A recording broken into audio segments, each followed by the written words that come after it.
The Voice Teacher Podcast. Oh, welcome to the Voice Teacher Podcast. I'm Aimee here with Sam Johnson, and today we are going to talk about voice teacher insecurities. Something I've never experienced before, so this is all new to me. Sam, I have to say, you are the culprit of my insecurities this week. Stop. Okay, so we were thinking about what to do the episode on, because we've already talked about everything that there is in the voice, obviously. So I was like, how about tongue stuff? And she was like, absolutely not. Vocal insecurities. Whatever. I never say absolutely not. I was like, sure. It's just Sam's going to have to lead on that one because I'll probably be like, oh yeah, that's something I need to address. No. So what happened yesterday? Well, it's kind of been all week. So Monday I was watching your Masterclass and just thinking, wow, Sam's amazing. Those are things I never would have thought of. And then that afternoon we recorded our podcast with Richard and I was like, of all the moronic things that could come out of my mouth, you know? And I was just laughing at that. But it really made me kind of start to second guess myself. And I have these wonderful teachers that I'm mentoring and helping them through, you know, and each week they're like, but I don't know about this, or I'm afraid of this. And I'm like, it's okay. You just go, you can do it, you know, and I'm cheerleading them along the way. I'm like, I need a cheerleader right now. Sometimes it doesn't matter how long you've been teaching. If you've been teaching for 5 days, 5 years, 20 years, 25 years, you will have days when you feel insecure about what you're doing. And for me, it's usually when I learn something new. It's when I get new floods of information and I go, great. How am I going to apply that? I'm going to say it wrong. I'm going to lead somebody astray. They don't, maybe I don't know what I'm doing. And I know that's not true. I know that I've had success with students for many years, but what do you do? Yeah, so I think everyone faces some of those insecurities, and I have to just remind myself whenever I start feeling that, because it's the same sort of timing. Usually it's like right after I see some teacher that I respect a lot talk about something I've never even thought of. And I'm like, wait, how can I be this far into this without having ever thought about anything that you just said? And I do get in my head about it. And so I have to kind of remind myself, hey, that feeling that you're feeling right now, that's room for growth. You can learn from this. I can learn from this. And it doesn't take away from any of the results that you've already had. And I think that's another thing about being an experienced teacher is you just like learn how to process those feelings more and recognize that you could be 20 years down in your teaching career and still feel some of these things, but that's not weird. Everyone does, but you need that part of experience to kind of prove that you're not weird for feeling this. Well, and I think also, like you said, that there's room for growth. Just because you've been doing it for 20 years doesn't mean you know it all, you know? And I think... Unless you're Richard, then you might know it all. Well, he's been doing it for over 30 years now. Yeah. So that's different than 20. But no, I think I've learned something about myself too. So, you know, we've had all these amazing podcasts with Ken Bozeman and then Marianne and, you know, these bigger names, these really experienced people. And I started reading Ken's book because I hadn't read it before. And I think I'm on page 3. And I need to, I find that for my brain, I have to take little bits at a time, internalize it, and then I actually have to teach it. I have to find my own verbiage for it and share it with somebody, and then I understand it, because I'm actually a very proficient reader. Like that's how I learn and internalize a lot of things, is by reading. But when it comes to the deeper science of the voice and these, you know, these intense concepts that really take a lot to process, I cannot do that all in one day. And I get overwhelmed when we have conferences or big things. So I'm like, so if you see me sleeping at one of the conferences, it's just because I'm overwhelmed and I need to like check out and read a romance novel for a minute to reset my brain, and then I'll come back. But that's kind of how I have to process things. I have to like just take them a piece at a time. I have to dissect it. I have to figure out what that word really means or what that concept really does, and then come back. And I think there are probably a lot of teachers like that, because somebody mentioned to me that having the podcast was good for them because the conference sometimes gets overwhelming with so many concepts at once, that to have the podcast, they have these little bits at a time. And I'm like, that's me too. I'm glad we're doing this podcast. It's really been helpful for me too, to think about all of those things in that way. Conferences, they usually really energize me, because sometimes, I mean, I love my job. I think it's pretty obvious that I love my job. What voice teacher would not love their job? I mean, I feel sad for you if you're a voice teacher and you don't, but for real. But I mean, I think for everyone, there comes points where it feels more like work and like kind of repetitive work. You've seen this a lot before. You've played these arpeggios a lot, and you kind of start feeling like a robot sometimes. And I find that after conferences, I don't feel like that at all for a few weeks, which is really, really nice. But I also feel like, oh my gosh, I really just don't know anything, which is almost a relief in some ways. Like, yeah, I mean, whenever I hear some of these big names talk, especially when these really experienced teachers talk to each other and challenge each other, and I see how passionate they get about things that they've been studying for their entire lives, and they're still passionate about it. It's really inspiring, and it makes me feel like, okay, yeah, the way out of the rut is to just continue to find these things that do make you feel a little bit nervous or a little bit over your head in water, whatever that phrase is. Underwater. Oh my gosh. Underwater, and you tell me. Did you just come up with that? Easy for a while. Yeah, I just wrote that just now. I'm so smart. Well, it's funny you mentioned that. So now I'm insecure. It's funny you mentioned about feeling like it's work sometimes. I don't know if I mentioned this before. My very first day of teaching, or my first couple weeks of teaching, I had 2 students. I was thrilled. And they were 13, 14 years old. And I was in my parents' basement on my tiny little keyboard on top of a dresser and my karaoke machine. And my dad came down the stairs. He's an artist, and he is a sculptor. And he was coming down to pass through my studio into his workshop. It wasn't really like a studio. It was like the basement family room. And he's going there, and You make it a sacred space by making it a sacred space. It's the studio if you say it is. Little quotes put up and everything. I was so excited. And he walks past, and he just sees my excitement as I'm like waiting for my student to come in. And he says, Aimee, some days it's going to just feel like work. And I was like, whatever. It is not going to feel like work. This is so fun. I get to do this. I get to teach people. And sure enough, there are plenty of days where it's felt like work. But at the end of the day, you feel so good about the work you have done because you've helped somebody. You have made someone's life better, one note at a time, one success at a time, one, just figuring out, just showing somebody how to make it through that A flat to B bridge where they're freaking out and they're overthinking it and they're stressing, and then you just give them one thing and they get it. You're like, and it's so energizing. I'm so happy for you. I usually feel that like, oh, I don't want to do this before I'm working, right? Like it's never that I'm in the middle of a lesson. I've had maybe 3 or 4 lessons ever that I'm like, I really don't want to do this. You're like, please call in sick today. Please call in sick today. But usually with those ones, like I don't know what I'm getting into before it, and then like it starts and it's chaotic and I'm like, I really don't want to do this. But at that point, I'm like, okay, I'm in it. I'm going to be fine. But usually the kind of anxiety of it, of I have to do this. I'd rather be watching another season of Lost or another season of Survivor.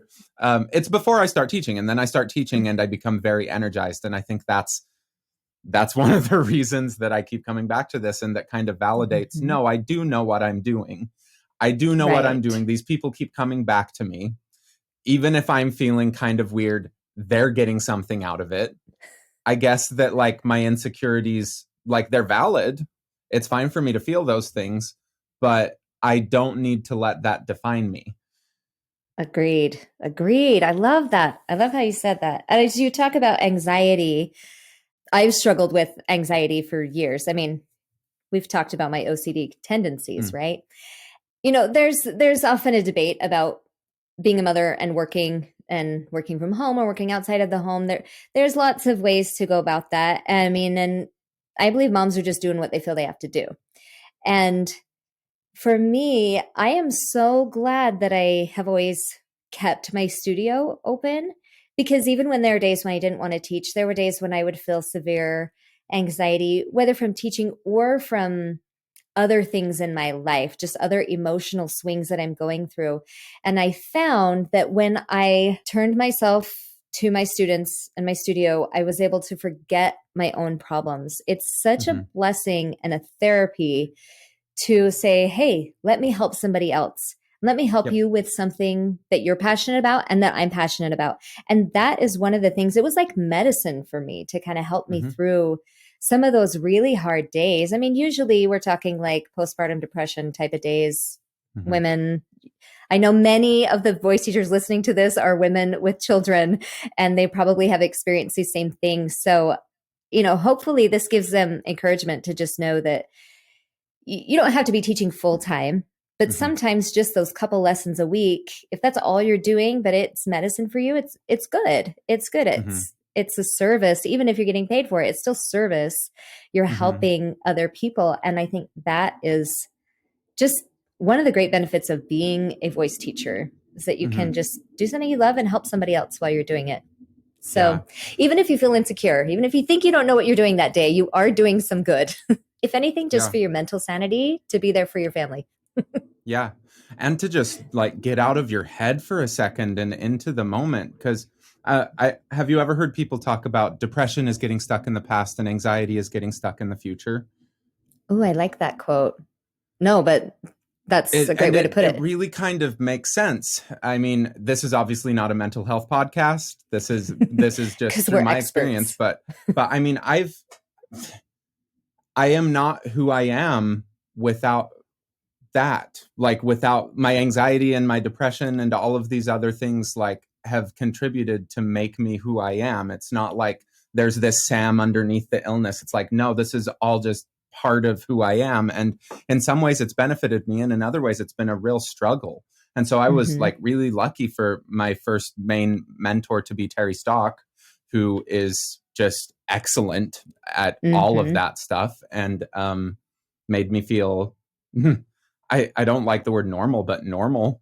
I've been recently rereading this book called The Power of Now. And some of it is not my favorite, but like most of it is really, really good, at least for me. The main premise with it is that like most of this unhappiness and tough stuff that we feel is because we are identifying with our mind, which is time traveling, rather than just kind of watching all of that. Like if your mind is your emotions and your thoughts, then whatever, for the longest time, I thought that the thoughts that were coming into my head, that was Sam. But those thoughts would say some really mean things. And those emotions, that's Sam, but those emotions would feel really bad a lot of the time. So I like this paradigm because it kind of says that if you can just kind of watch it, it's like, I don't like who I am.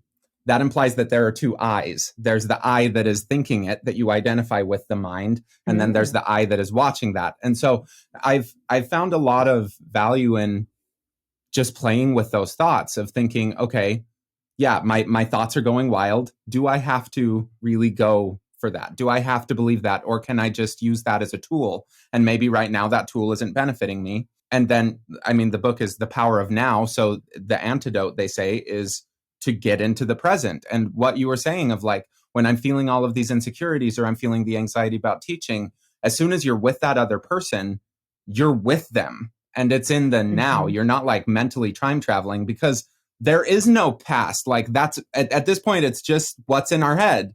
There is no future. There is now. And any of the processing of past and future happen now. And So like whenever I'm just by myself, I time travel. I'm stuck in the past. I'm stuck in the future. I'm thinking about this presentation I have to do tomorrow that I have been just totally flaky and terrible about. I'm thinking about this, but it's like, what good is that doing for me? Well, and you see that with singers. I mean, Mm-hmm. when they're in the moment in the song, and I tell my students this, I'm like, you don't have time to think about what happened 3 seconds ago. Yeah. That was forever ago. Like if that note didn't happen, it's when they start anticipating that end note, the one note at the end that's like the big note that they gotta get. You're like, no, the song is the entire song, and you just need to Mm-hmm. do what you're doing while you're doing it. And so So many technical problems arise from getting stuck judging what just happened rather yes, than getting into the now. And so like I yes. with individual students, sometimes doing a slide works really, really well because it lets them feel like, oh, change is happening. Because change is Mm, inherent in life. And if we fight the change, we're going to be pretty unhappy. If we can this just is true. accept this is where we're at, we're going to be a little bit less unhappy. That's funny you talk about being happy because we just read a book for my book club. Well, actually, I found it in my basement. It was like one of Mm. my grandma's books, and it's called The 100 Simple Secrets of Happy People by David Ooh. Niven, PhD. But the book had so many good things. It was like, choose your comparisons wisely. Because whether you compare yourself to somebody who has a lot or somebody who has a little, you still have the same life. It didn't change just because you compared it. It's what it is. And it's just like Mhm. 100 short little Well, I things mean that goes to right to what I was just saying of like if you don't just accept this is life, this is enough. And it makes yes. a real specific this book makes a very specific delineation between your life and your life circumstances because your life circumstances might be Mm. absolutely terrible, but in actually your life whatever, it starts getting very spiritual and stuff, but I love that it though. I makes love so that. much sense. And for me it kind of calls upon a lot of the big religious things. What's in common? Trying to Mm. get in the moment. Like let's Yes. meditate, let's pray to get in the moment, let's do all of this, and finding just these commonalities, it makes me feel less alone. Hmm. So that masterclass that I did, Yeah. ps if you're listening and you haven't seen that, by now it should be available on ivtom.org/events, and you could purchase that for your viewing, which I thought it was really good. I thought that it was me doing it, but I felt really good about it. And I Yeah. It think was that there were some awesome. really nice commonalities between the 4 students that we worked with so that you can start kind of just hearing what I'm actually talking about. So I feels kind of useful. But what Well, kind of let's. stood out for you? I mean, just sing my praises. What stood out for you as like, this is Sam was something that I just can kind of start so putting in? amazing, and he just knew exactly what to do with every single student, and he made the tiniest changes and they were magical. But really, that's kind of what But happened. It one was of the great. people was your student, and he was awesome. Like That because of how he was coming in, I was able to just be like, try this one little change, and Well, it it was worked. beautiful. I like wanted to cry when I heard that. I was like, "Oh, that's it." It was magic. Like that tiny tweak that you did on his voice was just and so much of it. I noticed how you talked a lot about keeping it small until you get through the bridge and then opening up. Hmm. And I feel like that's one of the things I was kind of processing this week as I was working with students. I'm like, okay, that makes a lot of sense because I always tell them you have to go small to get through the channel before you can open up big. That was really useful to me, especially with one of my other students, Rhea. She was on on the Kelly Hidgley Hmm. masterclass. Also Um, available. yes, yes, oh, what is she? 6th grade. So she's young. I haven't been teaching her for very long. She tends to want to be really big. And so it was really great. I even used that with her this week, just getting her to know what it's like to be okay being small. And the week before, we had talked about being like a creaky old lady going up the river so that she could feel what it felt like to be extremely like dial it back. And then just kind of adding that on top of it made all the difference for her, and she was able to get through things that she'd never gotten through before. So I think just having that extra perspective, or just seeing you say something in a different way, made me go, oh, I'm gonna try that. And then other things popped into my head this week that I'd never done with students before, related to helping them keep it small, and maybe being more specific with how to tell them what that is. Like, what is it that we're keeping small? This was out of the blue. This was like inspiration. And, you know, it may have only worked for like one student. I had a couple people try it, but I had them pretend that they had a straw, like go, like raising the back of the tongue so that the space between the soft palate and the back of the tongue is really tiny. I said, imagine that's like a tiny straw back there. And when and you know, Richard would probably make fun of me for saying it that way, right? Richard would make fun of you for anything. It doesn't matter. He would tease me no matter what. We love you, even if you think we're moronic. What's that word? Nobody says that but him. Oh my goodness. Okay. So anyway, thinking of how small that was, that made night and day difference for one of my students who has been trying to sing this Sia song. What is it? Titanium. I have two students working on it right now, and she tended to want to be so big in the back to try to get this big sound, and I had her just bring it down to that and not drop until she got up there. It was beautiful. It was amazing. I was like, there you go. Which is so counterintuitive, because when we hear Sia do it, it sounds like she's just like, it sounds like the most controlled, beautiful yell that also is just like perilous, and it's all of this, and it feels like you have to really push to get there. But yeah, what you were saying with the tongue raised in the back and feeling that smallness, it forces you to not open your mouth as much, just because you can't get that kind of posture when your mouth is too big, which works really well. But at the same time, like Dean always says, when you drop your jaw, the tongue has to drop with it, which is true. But I kind of like, yes, your tongue has to drop with it, but the back of your tongue has to kind of slide forward, so you keep that small space between the top and the top of your tongue and the roof of your mouth. And if that starts opening, that starts encouraging more of those yelly kind of qualities. Mm-hmm. Well, that's been the biggest thing for me in the last year or so, especially ever since Joanne taught me about keeping more of that E tongue, Joanne Bozeman, rather than letting it fall back. And Ken was talking about that on the podcast a few weeks ago, just teaching my students the difference between like an open throat versus a closed throat and what causes that. That false kinesthesia idea. Oh, yeah. That makes all the difference. Just huge. Oh, well, and my student that was singing Titanium, she was blown away. She's like, that's loud enough? I'm like, yes. And what you were saying about how high frequencies are naturally louder, they carry farther, faster. Am I correct? Am I misquoting that? Well, there's some of it is, I'm not sure 100% with that, but the one thing with it is that our ears are just more tuned to high frequencies. Like there is not a flat response in an ear. And kind of when I was working on my book, I was reading about some of the hearing stuff, because I've always been very much like, no, it's just a puzzle that we can do with ourselves. But the listener is just as big of a part of the puzzle as whatever's going on in you. The room is just as big of a part of the puzzle as whatever's going on in you. And if the ear's response rate is not flat, what is it? It's really high when you get to some of these high frequencies. So it doesn't matter if you are creating the exact same decibel all through your range, which is not going to happen. It's going to sound louder the higher you go, and there's nothing you can do about it. There might be something with the physics as well, but that's not me. I don't know that. Don't know that yet, right? Yet. But yeah, well, even just saying that, like thinking about that concept and how you had people back off slightly for the higher notes and letting them be okay with that, or letting them be okay with it being a little bit lighter on the bottom, like you did with Addison, the first gal. It was incredible, the difference that made, and the freedom that I experienced with my students applying that this week, having them try some of those things, made such a big difference. They kind of went, oh yeah, that's a lot easier. And then away went the flip. You know, those that are trying so hard. Even this morning, I had a student and I told him, you know, it's okay. Just be a tiny bit softer on the top. Not a lot, just a little bit.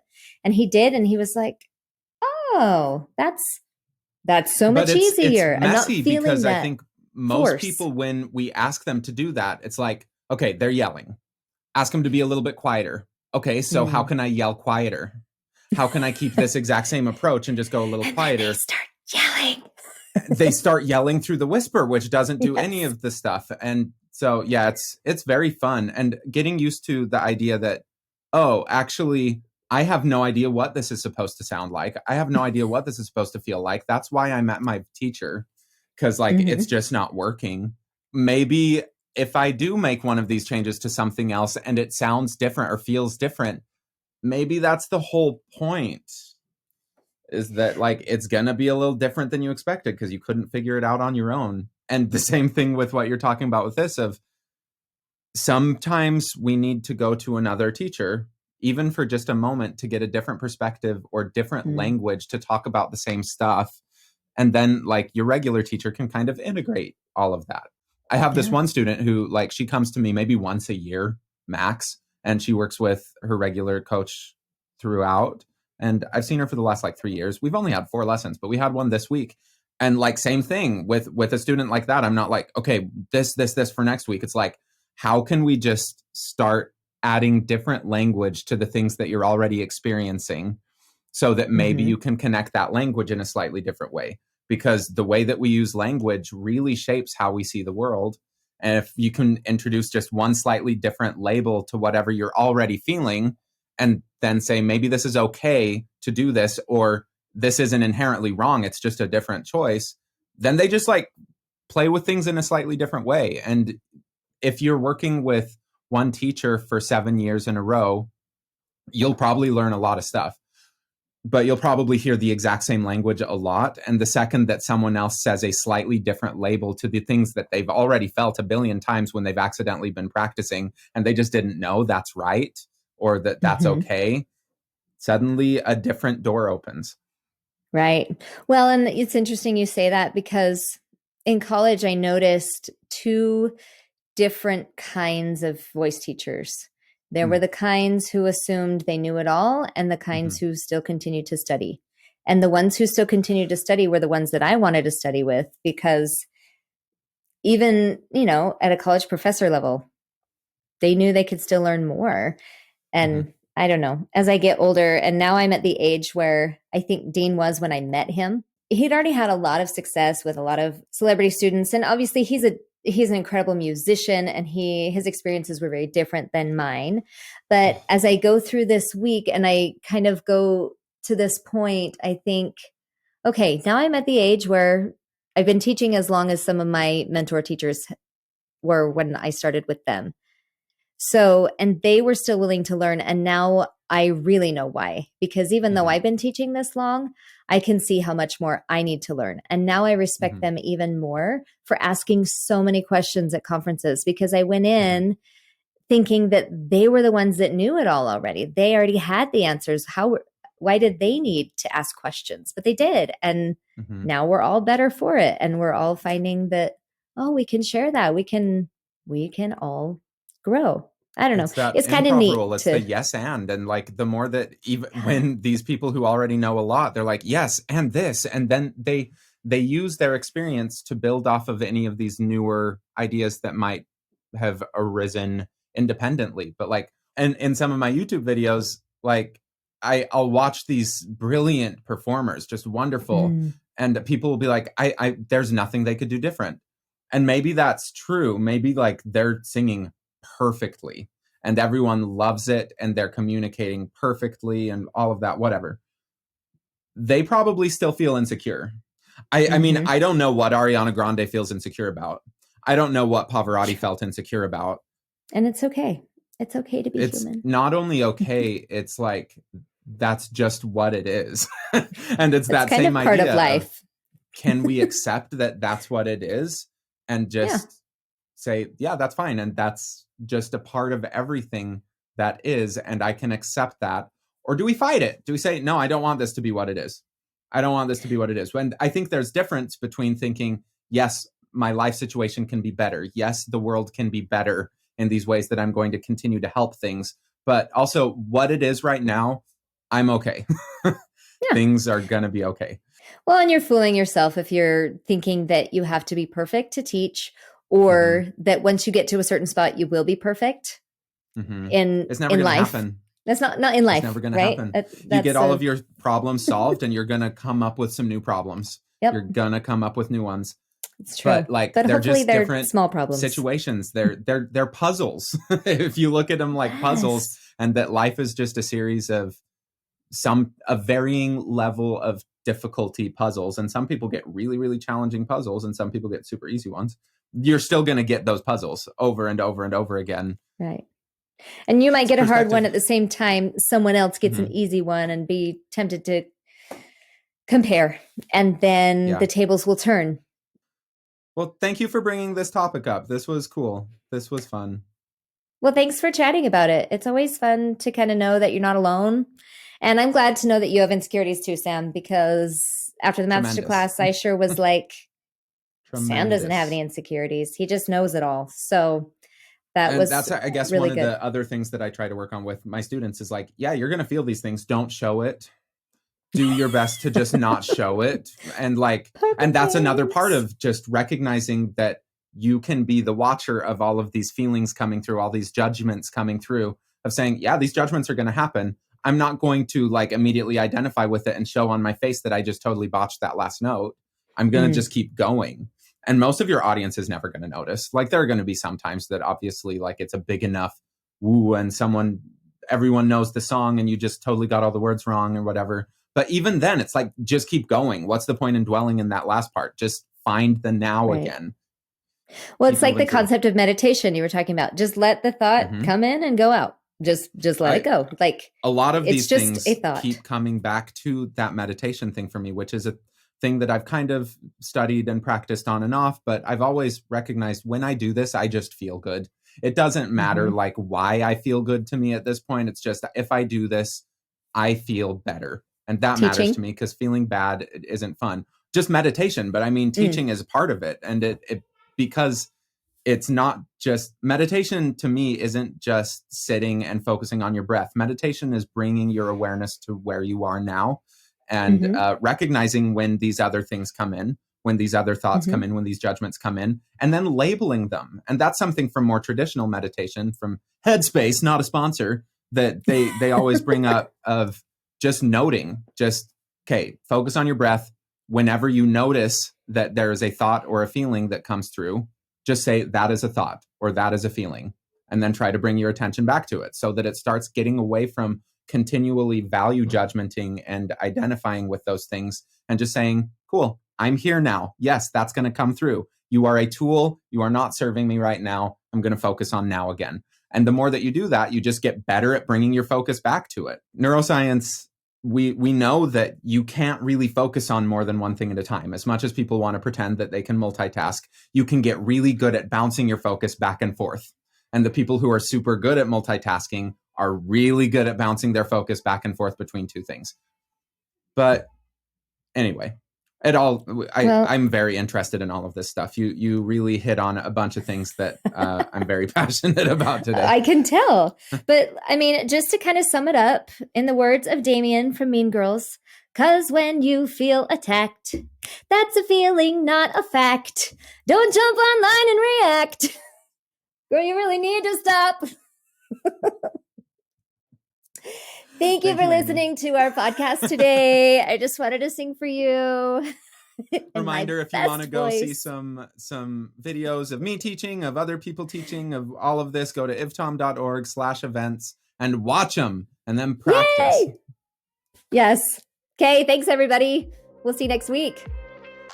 Thank you for listening to the Voice Teacher Podcast, brought to you by IVTOM, International Voice Teachers of Mix. Your co-hosts are Sam Johnson and Aimee Geddes. Learn more about IVTOM at ivtom.org and find Sam Johnson at vocalese.net and Aimee Geddes at breakthrough-studios.com.